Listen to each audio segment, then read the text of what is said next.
palang ibigay para sa Team Falcons. At ngayon, ibibigay ang lahat.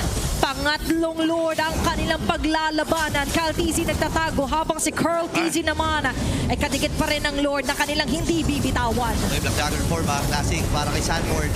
Pero yun, kukuha pa rin ang batang kambeg. Kaya maibitado dalawang miyembro dito ng GLPH. Sanford! Napatras siya, okay, pero mapapatay siya sa kamay ni Sanford. Sa likod naman ay masisipa dito si Core Si DC. Lipo! Torno siya magagamit at buhay pa rin ang iyong gold. Kailangan na umatras dito ni Kyle. Hinahabol siya ni Oheb. Si Black DC to the rescue na reflector na gamit niya para lang mailigtas si Kyle. Sanji hindi ata sasapat. Brilliance ay kanyang nabitawan. Lalaban pa si Kyle.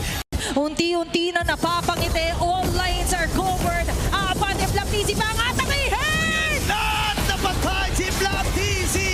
Ready na mag-dive ang Titans. Team Liquid Philippines. Ito yung thought mula dito kay Sanford. And this time si Oben ata magiginig sa target nila. Sasalubungin na ni Kyle. Makakapatay siya dito. At ang matitirang Titan nahahakbang patungo sa susunod na kabanata. Walang iba kundi ang Team Liquid Philippines!